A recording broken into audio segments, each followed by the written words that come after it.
menderita kesakitan. Ia sangat dihina, sehingga orang menutup mukanya terhadap dia. Dan bagi kita pun, dia tidak masuk hitungan. Ia tidak tampan, dan semarak pun tidak ada padanya, sehingga kita tidak tertarik untuk memandang dia, dan rupanya pun tidak menarik, sehingga kita tidak terangsang untuk menginginkannya. Tetapi sesungguhnya penyakit kitalah yang ditanggungnya, dan kesengsaraan kitalah yang dipikulnya. Padahal kita mengira dia kena tulah, dipukul, dan ditindas Allah. Sesungguhnya dia tertikam oleh karena pemberontakan kita. Dia diremukkan oleh karena kejahatan kita. Derita yang mendatangkan keselamatan bagi kita ditimpakan kepadanya, dan oleh bilur-bilurnya kita menjadi sembuh. Kita sekalian sesat seperti domba, masing-masing mengambil jalan sendiri. Tetapi Tuhan telah menimpakan kepadanya kejahatan kita sekalian. Dia dianiaya, tetapi dia membiarkan diri ditindas, dan tidak membuka mulutnya, seperti anak domba yang dibawa ke pembantaian, seperti induk domba yang keluh di depan orang-orang yang menggunting bulunya. Ia tidak membuka mulutnya. Sesudah penahanan dan penghukuman, ia terambil. Dan tentang nasibnya, siapakah yang memikirkannya? Sungguh, ia terputus dari negeri orang-orang hidup, dan karena pemberontakan umatku, ia kena tulah. Orang menempatkan kuburnya di antara orang-orang fasik, dan waktu mati, ia ada di antara penjahat-penjahat, sekalipun ia tidak berbuat kekerasan, dan tipu tidak ada di dalam mulutnya. Tetapi Tuhan berkehendak meremukkan dia dengan kesakitan, dan apabila ia menyerahkan dirinya sebagai kurban silih, ia akan melihat keturunannya, umurnya akan lanjut, dan kehendak Tuhan akan terlaksana karena dia. Sesudah kesusahan jiwanya, ia akan melihat terang dan menjadi puas. Sebab Tuhan berfirman, "Hambaku itu sebagai orang yang benar akan membenarkan banyak orang oleh hikmatnya, dan kejahatan mereka dia pikul. Sebab itu, aku akan membagikan kepadanya orang-orang sebagai rampasan, dan ia akan memperoleh orang-orang kuat sebagai jarahan. Ini semua sebagai ganti, karena ia telah menyerahkan nyawanya ke dalam maut, dan karena ia terhitung di antara para pemberontak, sekalipun ia menanggung dosa banyak orang dan berdoa untuk pemberontak-pemberontak." Demikianlah sabda Tuhan. Syukur kepada Allah. Ya Bapa, ke dalam tangan-Mu kupercayakan jiwaku. Ya Bapa, ke dalam tangan-Mu kupercayakan jiwaku. Padamu ya Tuhan, aku berlindung. Jangan sekali-kali aku mendapat malu. Luputkanlah aku oleh karena keadilan-Mu. Ke dalam tangan-Mu kuserahkan nyawaku. Sudilah membebaskan daku, ya Tuhan, Allah yang setia. Ya Bapa, ke dalam tangan-Mu kupercayakan jiwaku.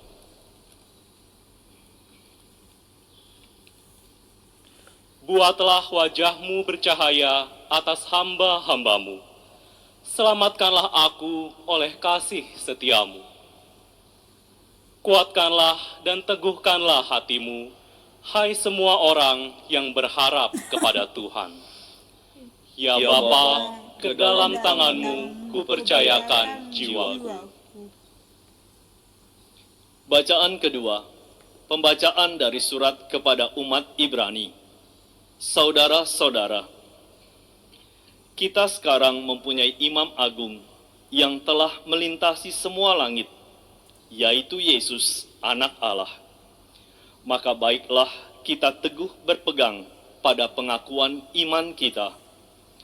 Sebab imam agung yang kita punya bukanlah imam agung yang tidak dapat turut merasakan kelemahan kita. Sebaliknya, ia sama dengan kita. Ia telah dicobai, hanya saja tidak berbuat dosa. Sebab itu, marilah kita menghampiri tahta kerahiman Allah dengan penuh keberanian, supaya kita menerima rahmat dan menemukan kasih karunia untuk mendapat pertolongan pada waktunya. Dalam hidupnya sebagai manusia, Yesus telah mempersembahkan doa dan permohonan dengan ratap tangis dan keluhan kepada Dia yang sanggup menyelamatkannya dari maut. Dan karena kesalehannya, ia telah didengarkan. Akan tetapi sekalipun anak, ia telah belajar menjadi taat. Ini ternyata dari apa yang telah dideritanya. Dan sesudah mencapai kesempurnaan, ia menjadi pokok keselamatan abadi bagi semua orang yang taat kepadanya. Demikianlah sabda Tuhan. Syukur kepada Allah.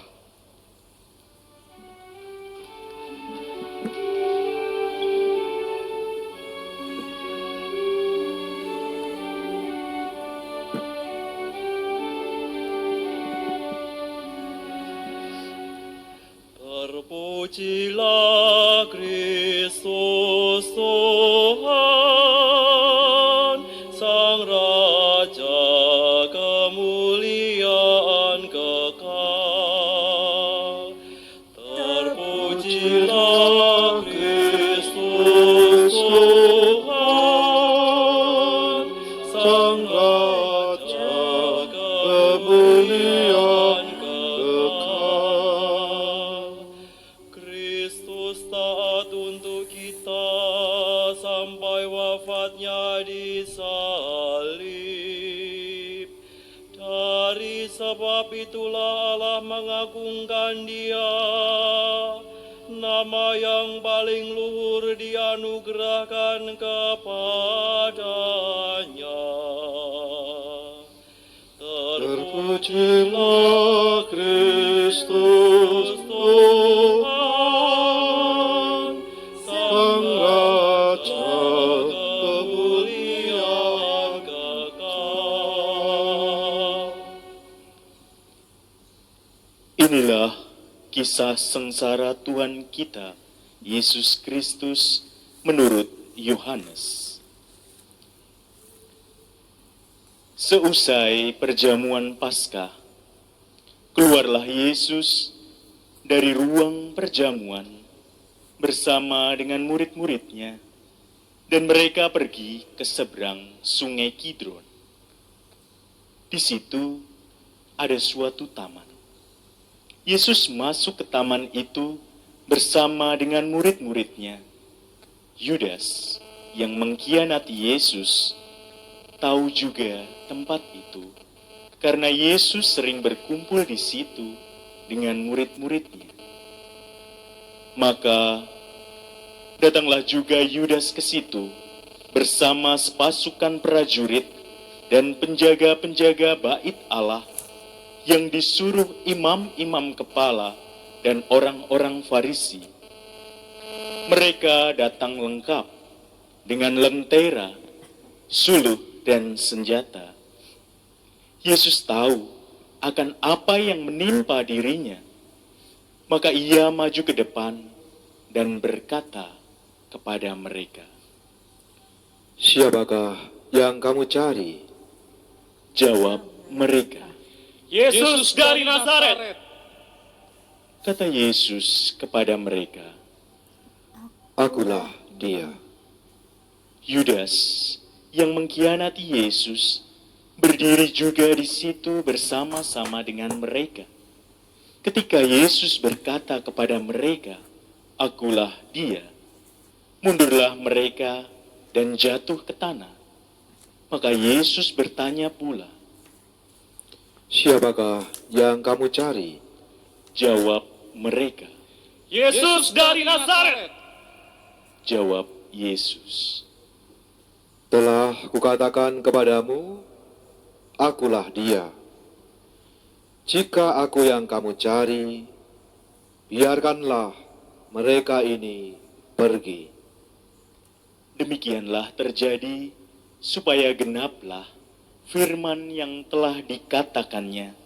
Dari mereka yang engkau serahkan kepadaku, tidak seorang pun yang kubiarkan hilang.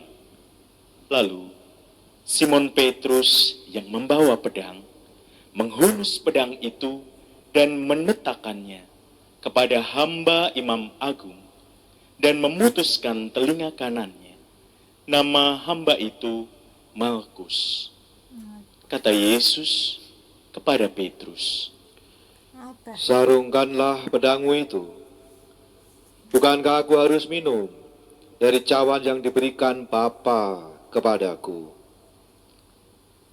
maka para prajurit serta perwiranya dan penjaga-penjaga yang disuruh orang Yahudi itu menangkap Yesus dan membelenggu dia. Lalu mereka membawa Yesus mula-mula kepada Hanas, karena Hanas adalah mertua Kayafas yang pada tahun itu menjadi imam agung. Dan Kayafaslah yang telah menasihatkan kepada orang-orang Yahudi adalah lebih berguna jika satu orang mati untuk seluruh bangsa. Simon Petrus dan seorang murid lain mengikuti Yesus. Murid itu mengenal imam agung dan ia masuk ke halaman istana imam agung. Tetapi Petrus tinggal di luar dekat pintu. Maka murid lain tadi yang mengenal imam agung kembali keluar, bercakap-cakap dengan perempuan penjaga pintu, lalu membawa Petrus masuk. Maka kata perempuan penjaga pintu itu kepada Petrus, Bukankah engkau juga murid orang itu? jawab Petrus, bukan. Sementara itu, hamba-hamba dan para penjaga bait Allah telah memasang api arang, sebab hawanya dingin waktu itu.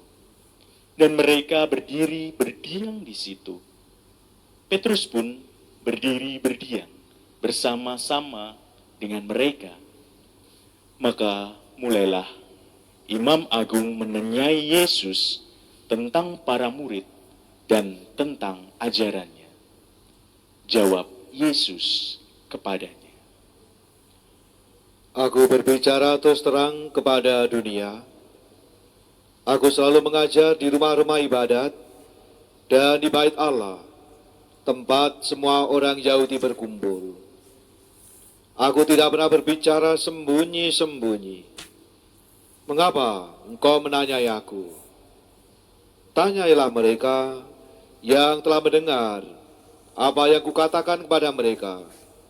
Sungguh, mereka tahu apa yang telah kukatakan. ketika Yesus berkata demikian, seorang penjaga yang berdiri di situ menampar muka Yesus sambil berkata, Begitukah jawabmu kepada Imam Agung?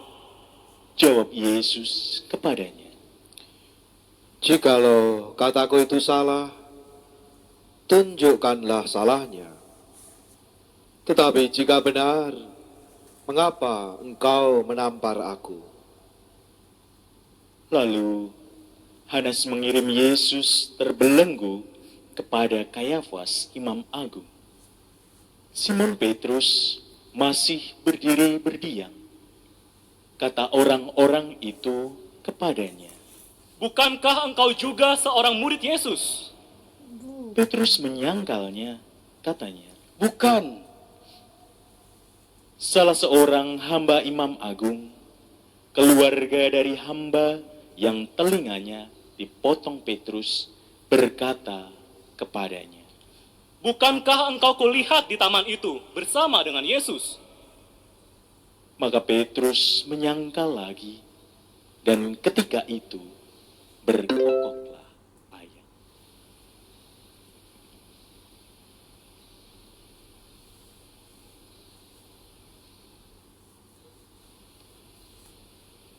Keesokan harinya, mereka membawa Yesus dari istana Kayafas ke gedung pengadilan. Ketika itu, hari masih pagi. Mereka sendiri tidak masuk ke gedung pengadilan itu, supaya jangan menajiskan diri, sebab mereka hendak makan Paskah. Sebab itu, Pilatus keluar mendapatkan mereka dan berkata, Apakah tuduhanmu terhadap orang ini? jawab mereka kepadanya, Jikalau ia bukan penjahat, kami tidak akan menyerahkannya kepadamu. kata Pilatus kepada mereka.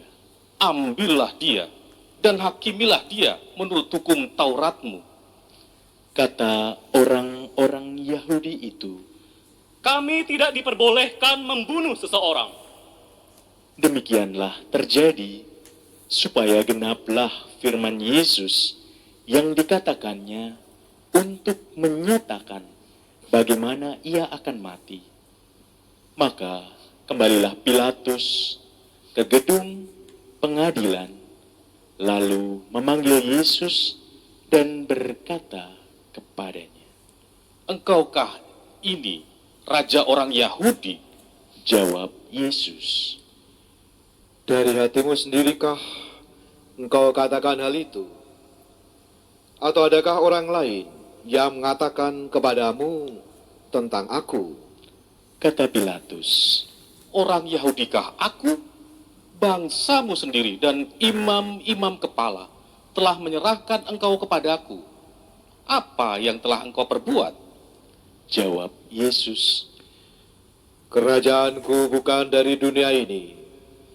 Jika kerajaanku dari dunia ini, pasti hamba-hambaku sudah melawan, supaya aku jangan diserahkan kepada orang Yahudi. Akan tetapi, kerajaanku bukan dari sini. maka kata Pilatus kepadanya, Jadi engkau adalah raja? jawab Yesus, Seperti yang kau katakan, aku adalah raja. Untuk itu aku lahir, dan untuk itulah aku datang ke dunia ini, yakni untuk memberikan kesaksian tentang kebenaran. Setiap orang yang berasal dari kebenaran mendengarkan suaraku. kata Pilatus kepadanya. Apakah kebenaran itu? Sesudah mengatakan demikian, Pilatus keluar lagi, mendapatkan orang-orang Yahudi, dan berkata kepada mereka, Aku tidak mendapati kesalahan apapun kepadanya. Tetapi padamu ada kebiasaan bahwa pada hari raya Paskah aku membebaskan seorang bagimu. Maukah kamu supaya aku membebaskan raja orang Yahudi ini bagimu? mereka pun berteriak, Jangan Jangan dia, dia, melainkan melainkan Barabas. Barabas adalah seorang penyamun. Lalu Pilatus mengambil Yesus dan menyuruh orang menyesah dia. Prajurit-prajurit menganyam sebuah mahkota duri dan menaruhnya di atas kepala Yesus. Mereka mengenakan jubah ungu padanya, dan sambil maju ke depan, mereka berkata, Salam, hai Raja orang Yahudi. lalu mereka menampar wajah Yesus. Pilatus keluar lagi dan berkata kepada orang-orang Yahudi, Lihatlah, aku membawa dia keluar kepadamu, supaya kamu tahu bahwa aku tidak mendapati kesalahan apapun padanya. Lalu Yesus keluar, bermahkota duri dan berjubah ungu. Maka kata Pilatus kepada mereka, Lihatlah manusia ini.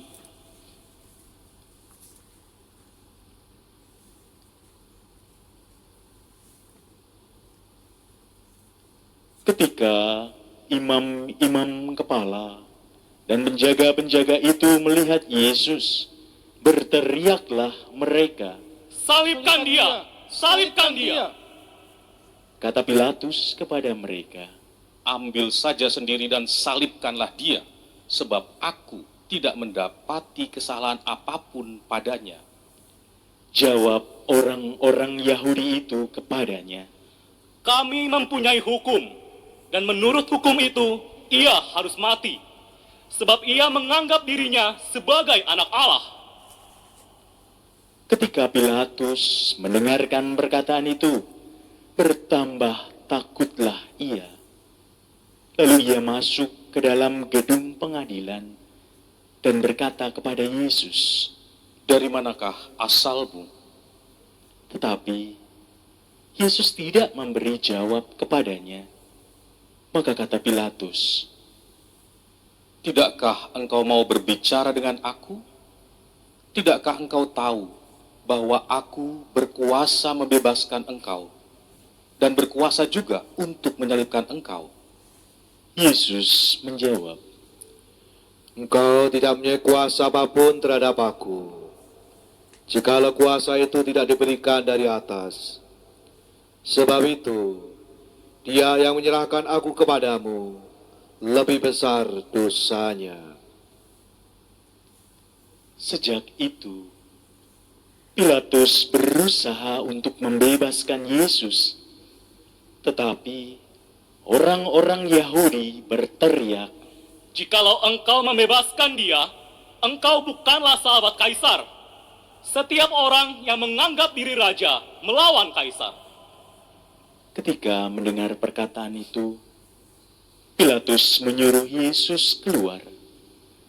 Lalu ia duduk di kursi pengadilan di tempat yang bernama Litostrotos, dalam bahasa Ibrani Gabata. Hari itu ialah hari persiapan Paskah, kira-kira jam 12. Lalu kata Pilatus kepada orang-orang Yahudi itu, Inilah rajamu. maka berteriaklah mereka, Enyahkanlah! Enyahkanlah! Salibkan dia!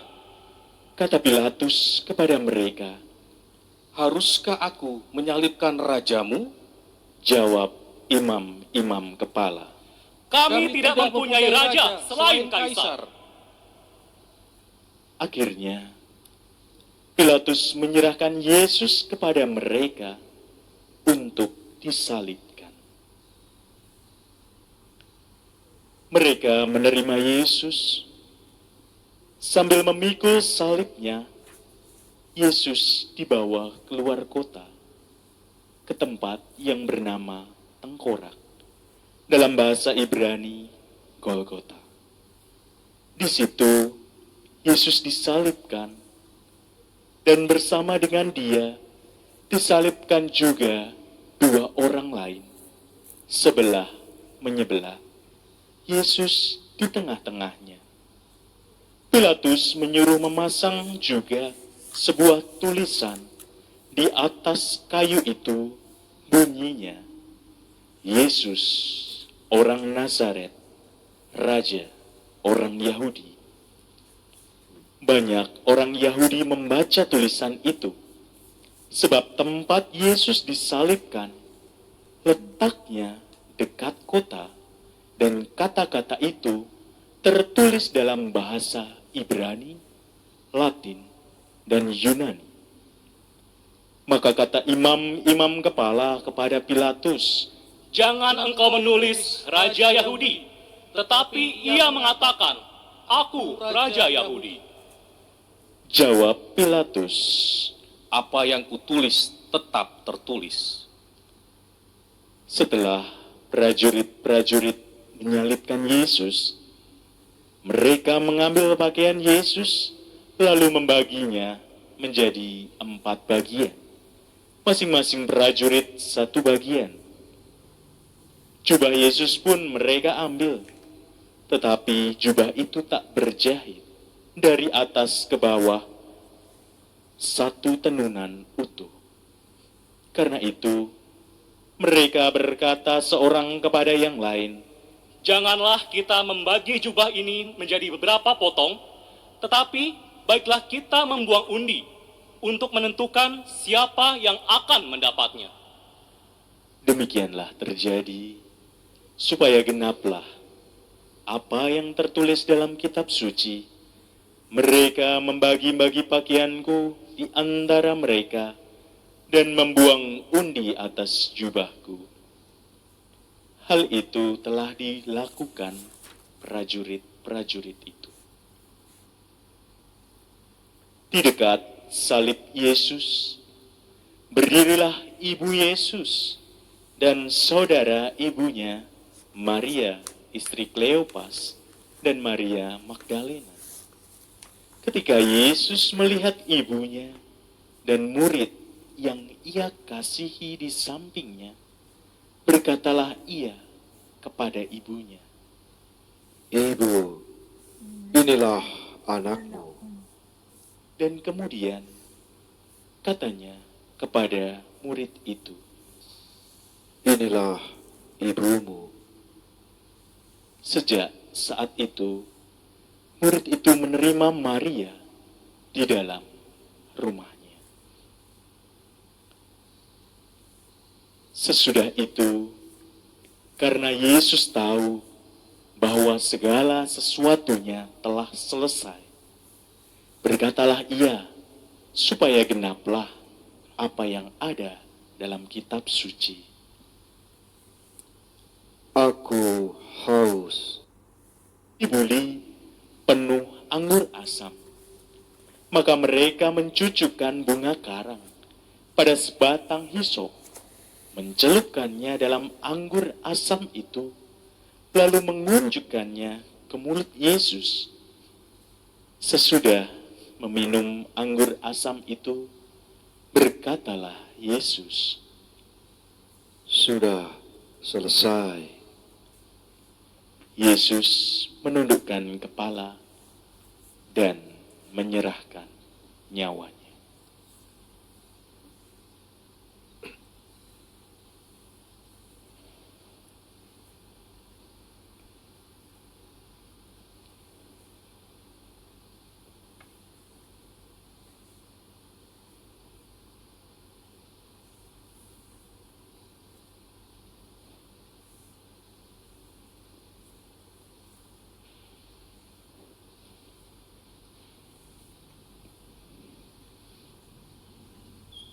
Karena hari itu adalah hari persiapan Paskah, dan supaya pada hari Sabat mayat-mayat tidak tinggal tergantung pada kayu salib, sebab Sabat itu adalah hari besar, maka datanglah orang-orang Yahudi kepada Pilatus dan meminta kepadanya supaya kaki orang-orang itu dipatahkan dan mayat-mayatnya diturunkan. Maka datanglah prajurit-prajurit itu, lalu mematahkan kaki orang yang pertama dan kaki orang yang lain, yang disalibkan bersama-sama dengan Yesus. Tetapi ketika mereka sampai kepada Yesus dan melihat bahwa ia telah mati, mereka tidak jadi mematahkan kakinya. Tetapi seorang dari murid itu menikam lambung Yesus dengan tombak, dan segera mengalirlah darah serta air. Orang yang melihat sendiri hal itu memberi kesaksian ini, dan benarlah kesaksiannya. Ia tahu bahwa ia mengatakan kebenaran, supaya kamu juga percaya. Sebab hal itu terjadi supaya genaplah yang tertulis dalam kitab suci. Tidak ada tulangnya yang akan dipatahkan. Dan nas lain mengatakan, mereka akan memandang Dia yang telah mereka tikam.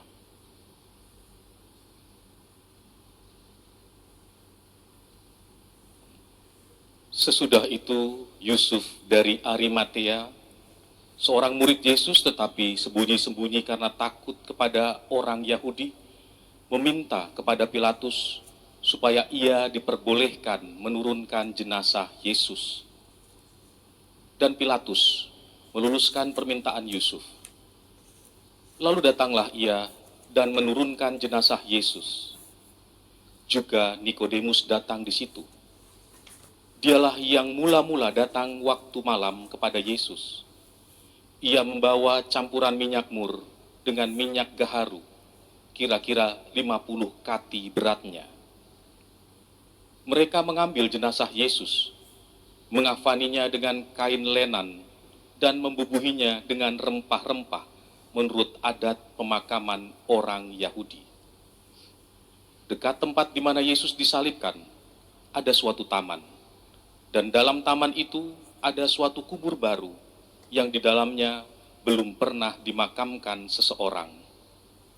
Karena hari itu hari persiapan Paskah orang Yahudi, sedang kubur itu tidak jauh letaknya, maka mereka membaringkan jenazah Yesus di situ.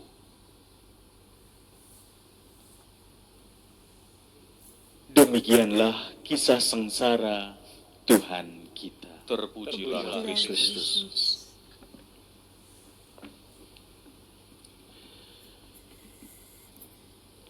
Kisah salib adalah kisah kasih yang menyelamatkan. Kisah sengsara, kisah salib bukanlah semata laporan reportase, kejadian yang mengharu biru, membuat kita terseduh-seduh, menguras air mata, atau mengaduk-aduk emosi, melainkan sebuah kisah kesaksian dari orang-orang yang percaya, orang-orang yang mengimani bahwa sengsara dan kematian Yesus terjadi dalam rangka pengabdiannya, mengemban misi memulihkan kembali hubungan manusia dengan Allah, menegakkan kerajaan Allah. Kisah tragis dan dramatis ini, anak manusia tak berdosa ini, disampaikan pada kita semua untuk membuat kita semakin peka menyadari bahwa kekuatan-kekuatan kegelapan dan dosa dapat memerosotkan kemanusiaan, menistakan kemanusiaan, yaitu kekuasaan, kedudukan, uang, kekayaan, jabatan, kursi, kenikmatan, gengsi, popularitas, dan seterusnya. Manusia dan kemanusiaan tanpa Tuhan hanya akan mengancam dan menghancurkan kemanusiaan itu sendiri. Salib adalah tanda, undangan, dan perwahyuan. Tanda cinta kasih yang tuntas sehabis-habisnya sudah selesai.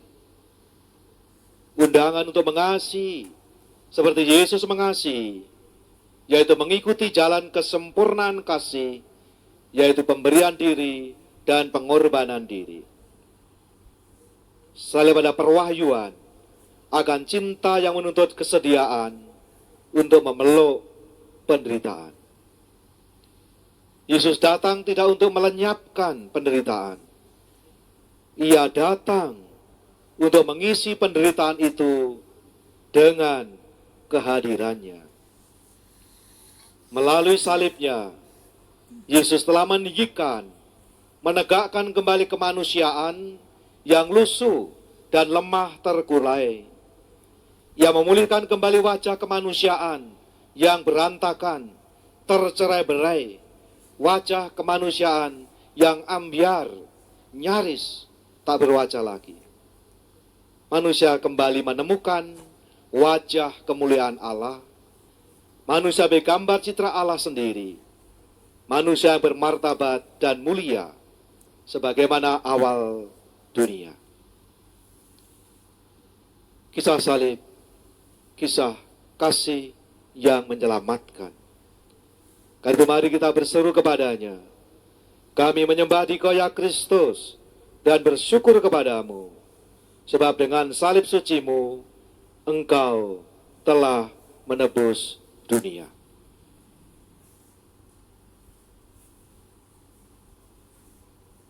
Dan dalam keyakinan itu, mari kita semua sampaikan doa-doa kita.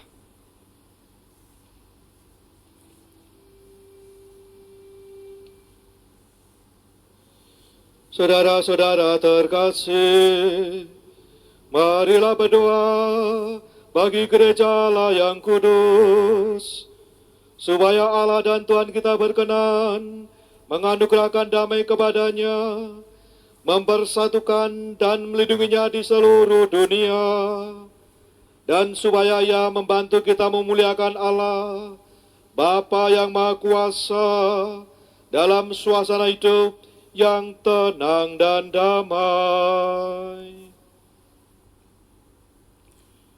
Allah yang Maha Kuasa dan kekal, dalam diri Kristus, Engkau telah menyatakan kemuliaan-Mu kepada segala bangsa.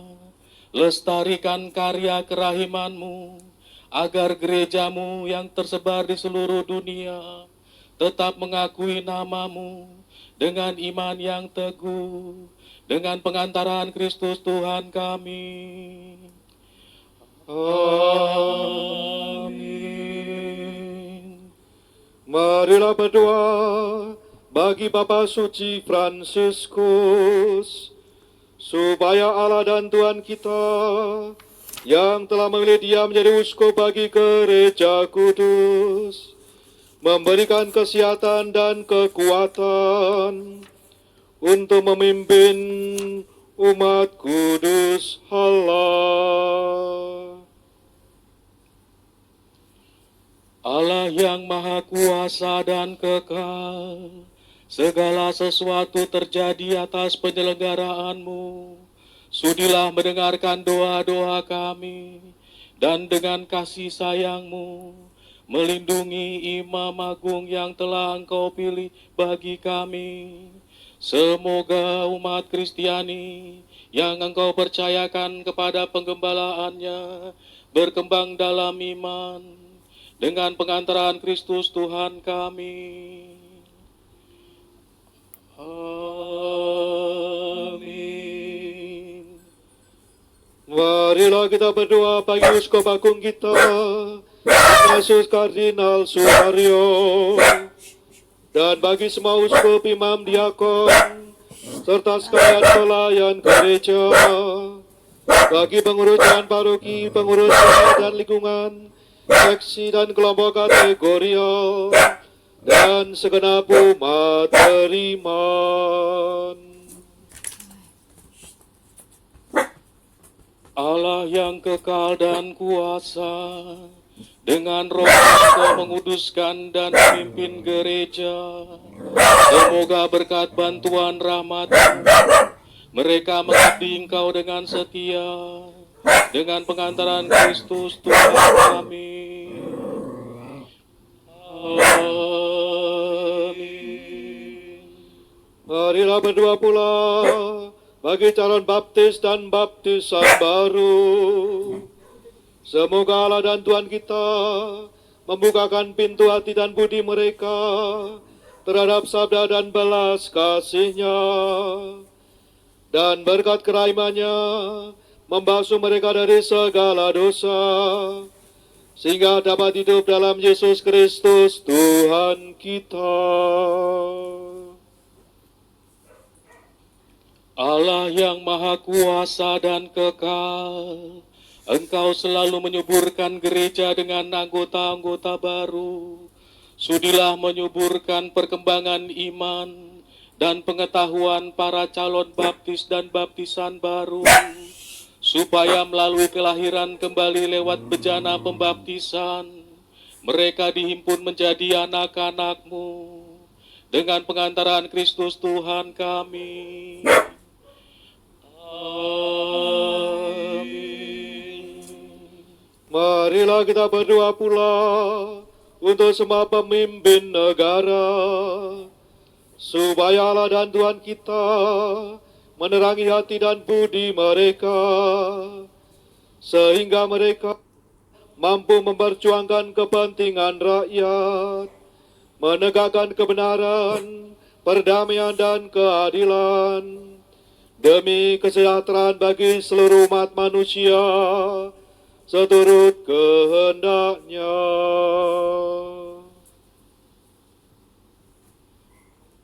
Allah yang Maha Kuasa dan Kekal, sudilah mendampingi para pemimpin negara, supaya berkat bantuan di seluruh dunia, terjaminlah kesejahteraan bangsa-bangsa, kepastian kedamaian, dan kebebasan beragama, dengan pengantaran Kristus Tuhan kami. Amin.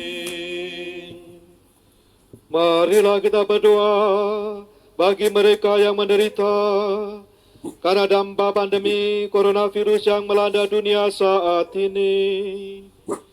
Semoga Allah Bapa memberikan kesehatan kepada yang sakit, kekuatan kepada relawan, dan tenaga medis yang merawat mereka, penghiburan bagi para keluarga yang berduka, dan keselamatan bagi semua korban yang telah meninggal.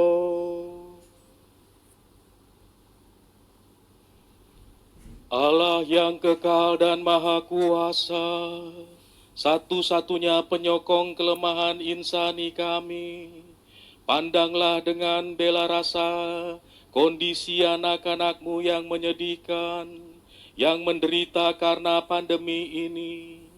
Ringankanlah penderitaan mereka yang sakit, berilah kekuatan kepada orang yang merawat mereka.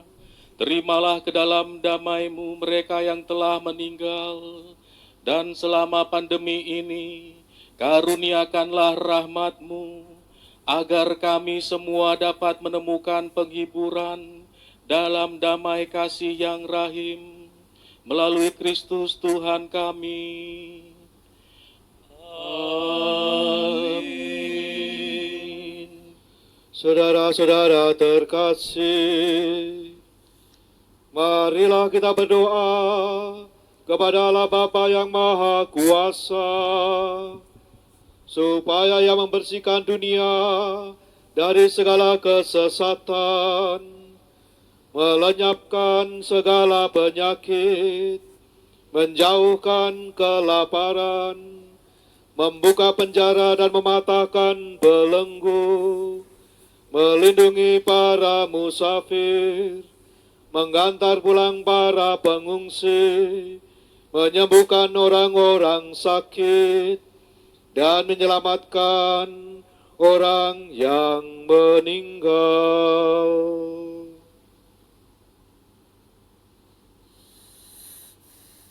Allah yang maha kuasa dan kekal, Engkau menghibur yang berduka dan menguatkan yang menderita. Kiranya jeritan semua orang yang tertimpa kesusahan apapun sampai ke hadirat-Mu. Semoga semua yang berada dalam kesesakan bersuka cita oleh belas kasih-Mu dengan pengantaran Kristus Tuhan kami. Amin.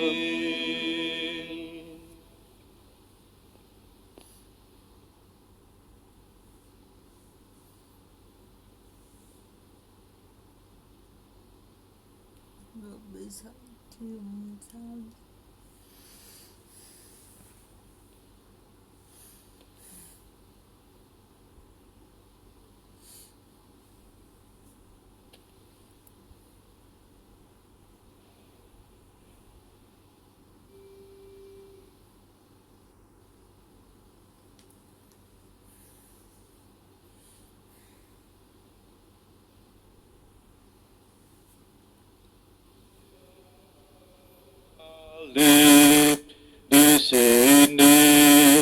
tergantung Kristus, penyelamat dunia.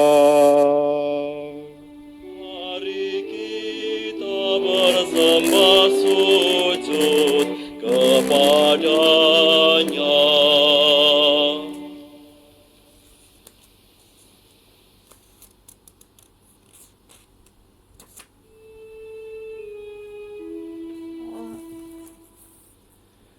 Lihatlah kayu salib, di sini tergantung Kristus, penyelamat dunia. Mari kita bersembah sujud kepadanya.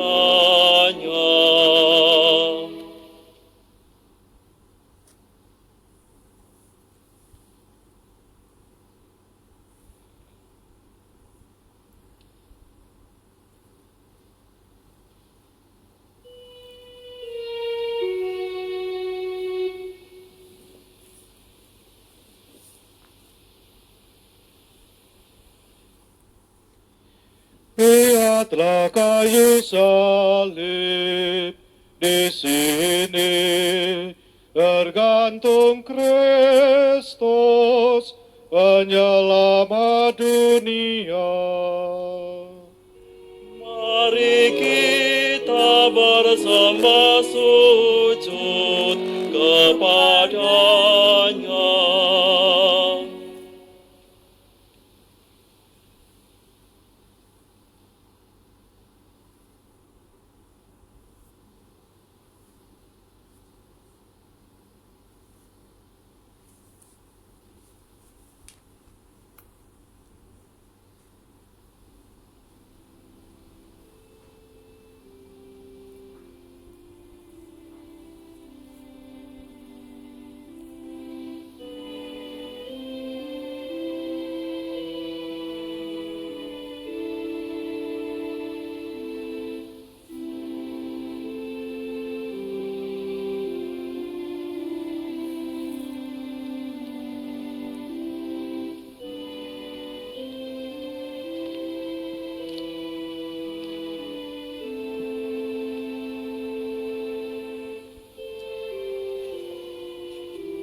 Mari kita berdoa di hadapan salib ini.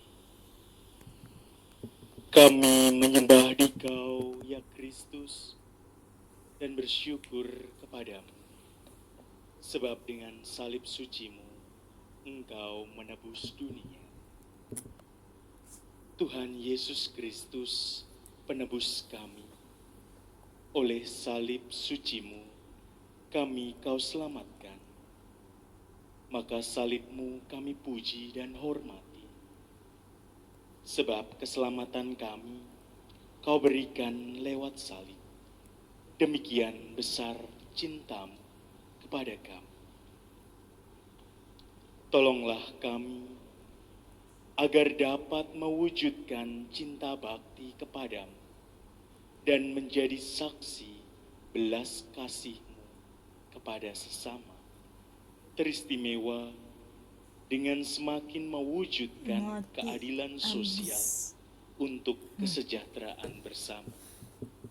Semoga kami selalu ingat akan salib suci-Mu, sumber keselamatan, perlindungan, dan pengharapan kami. Amin.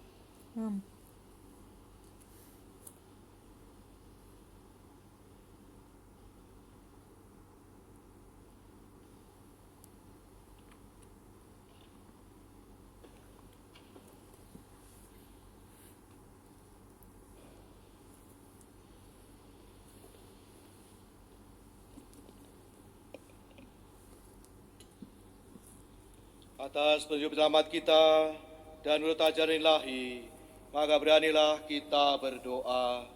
Bapa kami yang ada di surga, dimuliakanlah namamu, datanglah kerajaanmu, jadilah kehendakmu di atas bumi seperti di dalam surga. Berilah kami rezeki pada hari ini, dan ampunilah kesalahan kami, seperti kami pun mengampuni yang bersalah pada kami. Dan janganlah masukkan kami dalam pencobaan, tapi bebaskanlah kami dari yang jahat. Ya Bapa, bebaskanlah kami dari segala yang jahat, dan berilah kami damai-Mu. Kasihanilah dan bantulah kami, supaya selalu bersih dari noda dosa, dan terhindar dari segala gangguan, sehingga kami dapat hidup dengan tenteram, sambil mengharapkan kedatangan penyelamat kami, Yesus Kristus. Sebab Engkaulah Raja yang mulia dan berkuasa untuk selama-lamanya.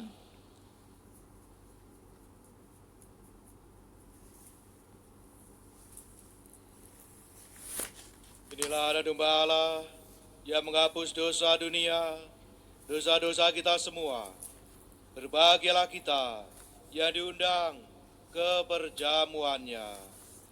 Ya Tuhan, saya tidak pantas Tuhan datang pada saya, tetapi bersabdalah saja, maka saya akan sembuh.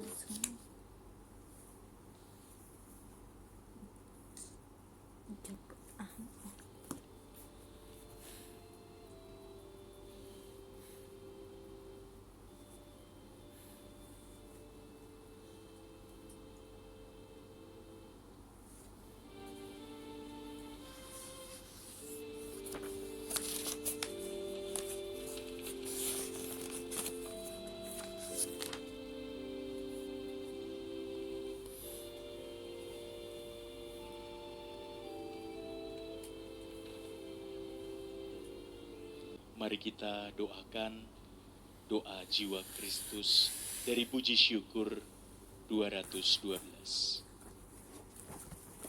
Jiwa Kristus, kuduskanlah kami. Tubuh Kristus, selamatkanlah kami. Darah Kristus, sucikanlah kami. Air lambung Kristus, basuhlah kami. Sengsara Kristus, buatlah kami. Yesus yang murah hati, luluskanlah doa kami. Dalam luka-lukamu, sembunyikanlah kami. Jangan kami dipisahkan daripadamu Tuhan. Terhadap seteru yang curang, lindungilah kami.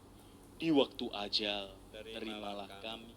Supaya bersama para kudus, kami memuji Engkau untuk selama-lamanya. Amin.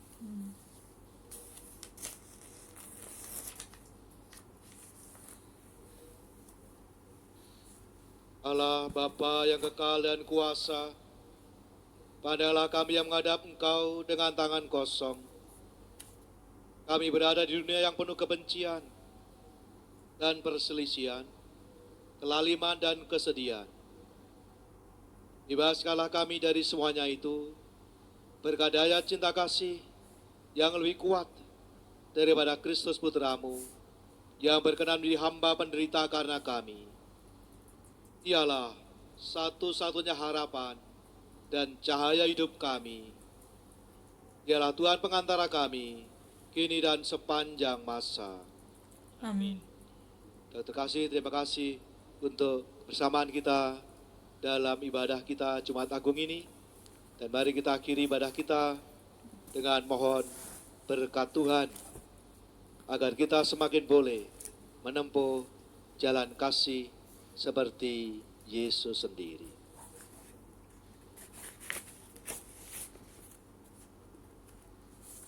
Allah Bapa sumber segala rahmat dan penghiburan, turunkanlah berkat berlimpah atas umat-Mu ini, yang telah mengenangkan wafat putra-Mu, sambil mengharapkan kebangkitannya. Berikanlah pengampunan, anugerahkanlah penghiburan, kesehatan, tumbuhkanlah iman yang kudus, berilah jaminan penebusan yang kekal, dengan pengantaran Kristus Tuhan kami. Amin. Dengan demikian, ibadah kita sudah selesai. Syukur kepada Allah.